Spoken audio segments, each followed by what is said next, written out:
Assalamualaikum Prof. Saya nak bertanya berkaitan dengan dalam ibadat secara jujurnya bagi orang awam. Uh, Lazat tu kadang-kadang susah nak dapat. Dia jadi dalam paksaan-paksaan dan kadang-kadang setelah berumur macam dah berumur masih lazat tu tak dapat lagi. Macam mana Islam melihat benda ni? Dia beribadat dengan keadaan terpaksa dia buat. Tapi lazatnya tak sampai lagi. Adakah yang imannya problem ataupun bagaimana? Terima kasih.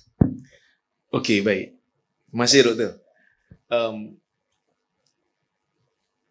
Orang-orang yang beriman, apabila kita sebut dia beriman, maka dia perlu untuk mengasah diri dia berada sehingga sampai kepada satu martabat yang dipanggil sebagai ihsan. Ini yang diajar oleh Jibril kepada Nabi SAW dan yang diajar oleh Jibril kepada umat melalui jawapan Nabi SAW. Sehingga Jibril tanyakan, mal ihsan? Apa itu ihsan? Kan? Maka Nabi jawab apa? An ta'budallah ka'annaka tarah fa illam takun tarah fa innahu yarak. Engkau sembah Allah seolah-olah engkau lihat Allah. Jika tidak mampu, maka kau kena tahu bahawasanya Allah melihat engkau. Jadi ihsan berada di martabat yang tertinggi dalam ibadah. Iaitu kita rasa diri kita tu sedang dikawal dan dilihat oleh Allah. Dan inilah yang ada dalam manfaat dalam objektif puasa. Ya. Tapi saya sebut tadi daripada awal, iman itu bertambah dan berkurang. Jadi martabat keimanan seseorang itu tidak sama. Usah kata martabat di antara manusia dengan manusia tak sama. Iman kita daripada hari ke hari pun tak sama. Iman kita pagi dengan petang pun tak sama. Sebab itu ada hadis Nabi SAW kata apa? Paginya beriman, petangnya kufur. Paginya kufur, petangnya beriman. Na'udzubillah, moga Allah Ta'ala jauhkan kita daripada tahap kufur itulah. Kan? Mudah-mudahan Allah Ta'ala selamatkan kita. Tapi, kita juga merasai benda yang sama. Duduk dalam majlis ilmu, kita akan rasa diri kita, Masya Allah, banyak dosa, aku nak berubah lepas ni, aku nak jadi orang baik, aku nak banyak beribadat, nak menuntut ilmu. Tapi bila kita berada jauh daripada majlis ilmu, jauh daripada masjid, kadang-kadang kita hanyut. Kan? Itu benda biasa. Cuma, benci dan tak suka ni, rasa beban ni, dia, sebelum saya nak bincang pada dua benda ni, saya nak kena sebut juga, hukum hakam syarak ni memang ada bebanan pada hamba. Sebab tu hamba dipanggil mukallaf. Apa itu mukallaf? Daripada perkataan taklif. Apa itu taklif? Bebanan hukum. Mukallaf orang yang dibebani dengan hukum. Pasti akan rasa susah. Orang lain lepas apa tu? Lepas penat-penat malam, dia tidur terbongkang, tak bangun-bangun. Kita kena bangun untuk solat, kan? Maka ada sedikit perbezaan lah. Dan kita akan rasa bebanan. Cuma beban ataupun rasa berat ni, tindakan kita dua. Terbahagi kepada dua. Satu, bila kita rasa beban dan kita benci ibadat tu. Yang ni kufur. Yang ni kafir. Siapa yang kata, aku benci solat, aku benci puasa, kafir. Tak boleh. Tetapi kalau dalam perasaan dia, dia iktiraf itu hukum yang Allah Ta'ala kenakan atas kepala dia. Kalau orang tanya, hang kena solat hang tahu tak? Tahu. Tahu tak benda ni wajib? Tahu. Tapi rasa malahnya nak buat, kan? Rasa beban nak buat. Itu perasaan tabiat manusia. Dan dia berbeza antara manusia dengan manusia. Kerana Allah Subhanahu Wa Ta'ala iktiraf. Ada di kalangan para sahabat yang rasa beban apabila Allah Ta'ala suruh pergi perang. Asa an takrahu syai'an wa huwa khairul. Mungkin boleh jadi kamu tak suka satu benda, tapi benda tu baik untuk kamu. Bila Allah Ta'ala turunkan ayat ni? Bila Allah Ta'ala syariatkan perang. Ada rasa beban di kalangan para sahabat. Ada rasa gentar di kalangan para sahabat. Terutamanya, bila mana peperangan Badar berlaku. Kan? Perang Badar kan, sahabat tak bersedia.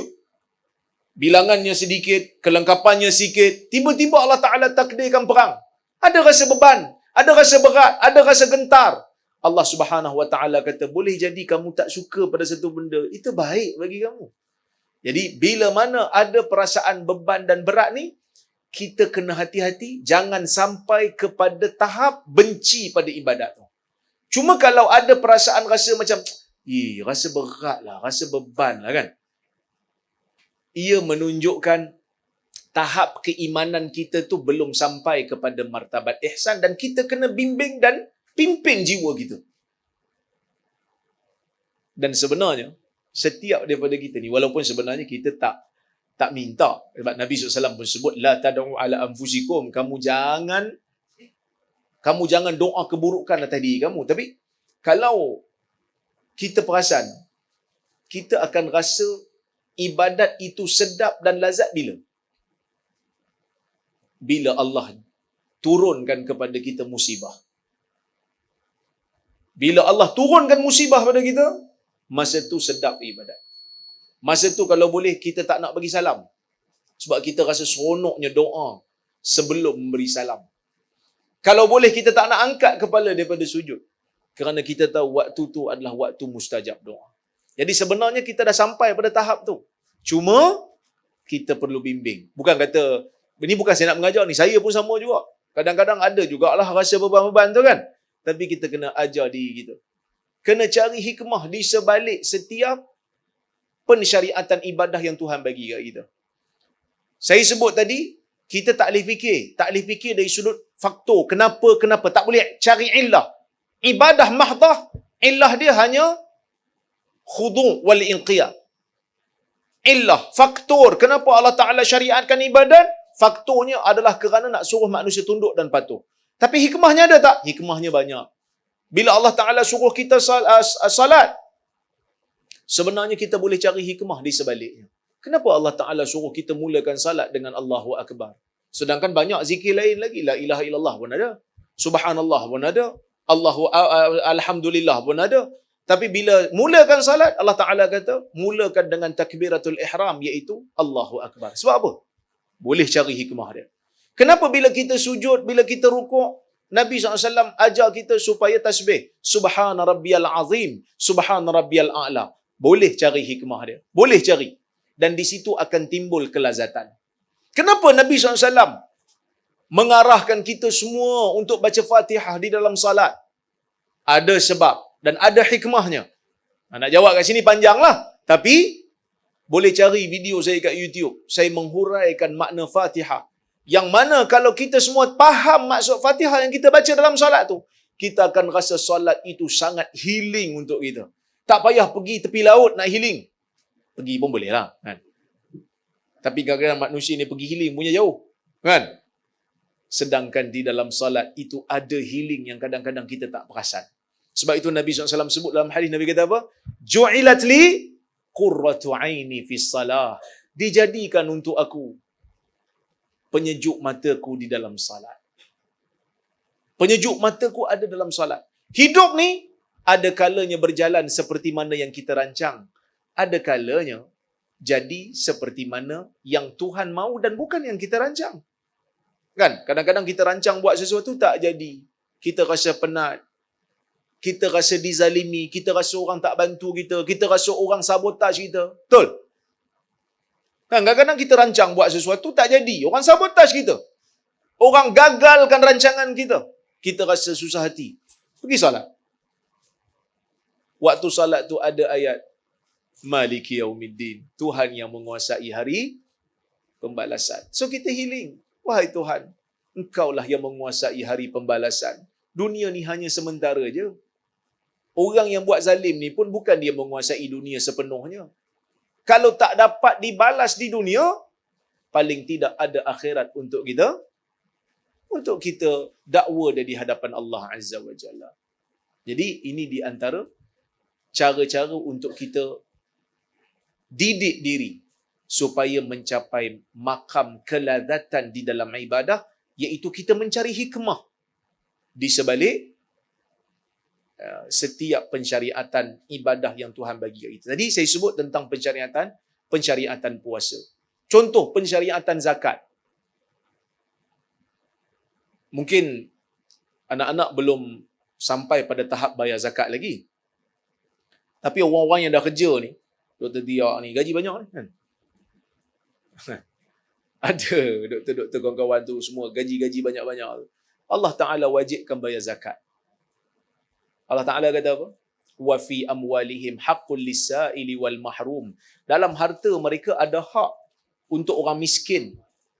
Maksud dalam poket kita yang Tuhan bagi, dalam akaun kita yang kita duk tengok setiap minggu tu, kejap-kejap buka, kejap-kejap buka, kejap-kejap buka. Nak tengok duit berapa baki. Tapi sebenarnya tak bertambah-tambah pun kan. Tapi saja suka tengok duit baki. Memang ada orang perangai macam tu. Sekejap tengok, ya tengok. Bukan semua duit kita. Kalau capai nisab, cukup haul, wajib bayar zakat. Saya dulu kerja pegawai zakat. Dulu saya kerja pegawai zakat dekat Perak. Bila saya kira buku akaun, kan orang datang kadang-kadang pakcik-pakcik yang tua-tua kan. Dia ada duit simpanan, dia nak datang pejabat zakat. Bulan Ramadan dia datang lah. Nak bayar zakat. Sebab orang Islam biasanya dia akan ikat haul tu dengan Ramadan. Senang. Datang Ramadan nak bayar zakat. So saya pun kira kata pakcik, tahun ni pakcik tak wajib bayar zakat. Oh dia pun kata Alhamdulillah. Sepatutnya dia kena kata Allah tak cukup rukun Islam aku tahun ni kan. Tapi manusia macam tu lah. Saya tak salahkan dia. Tapi manusia memang ada rasa perasaan bakhil tu ada kat dia. Asyuh memang ada pada manusia. Cuma ada kalanya bila kita kira-kira, kita kata pakcik zakat pakcik tahun ni 1,000. Contoh kan, RM1,000. Dia bayar. Tapi bayar dia tu macam tak apa nak senyum sangat lah kan. Banyak pula zakat aku tahun ni. Dia rasa, pasal apa dia tak senyum? Sebab dia rasa duit tu duit dia. Jangan sampai dia mengetar lagi. Pakcik ngetar tangan. Ini yang tangan, yang kaki kau tak belum tengok lagi. Kaki tak nampak lah bawah kaunter kan. Dia rasa duit itu duit dia. Sebenarnya bukan duit dia. Allah Ta'ala jadikan hak orang miskin, hak orang yang ditentukan dalam asnaf zakat tu, ada hak dalam harta dia. Dah tu kalau hak orang lain, kenapa Allah Ta'ala jadikan dalam poket kita? Kalau hak orang lain, kenapa Allah Ta'ala jadikan dalam akaun kita? Supaya di sana adanya interaksi di antara orang kaya dan orang miskin. Orang kaya dan orang miskin duduk dalam sebuah negara. Orang kaya duduk dalam negara. Dia kaya sebab apa? Dia kaya sebab orang miskin bantu dia. Sebab itu Nabi SAW pesan dalam hadis, hal tunsaruna wa turzaquna illa bidu'afaikum. Adakah kamu rasa kamu akan diberi rezeki dan dibantu melainkan dengan orang-orang yang lemah di kalangan kamu? Para ulama ada dua tafsiran tentang hadis ni. Pertama, doa. Adakah kamu rasa kamu akan dibantu oleh Allah, diberi rezeki oleh Allah melainkan dengan doa orang miskin? Karena orang miskin bila berdoa, doanya ikhlas. Doanya fokus. Doanya khusyuk. Tafsiran yang kedua, dengan bantuan orang miskin. Kerana hari ini kelengkapan hidup kita diuruskan oleh orang miskin. Tadi tengah hari makan apa? Tadi tengah hari tadi makan apa? Makan dah? Ke tak makan? Puasa? Makan apa tadi? Tak makan? Ikan keli. Ikan lele. Contoh kan? Ikan keli. Ikan keli yang kita makan. Ikan kerapu yang kita makan. Katalah orang kaya ni dia makan kerapu, makan lobster. Siapa yang pergi tangkap lobster tu? Orang miskin yang tangkap. Orang miskin yang jual.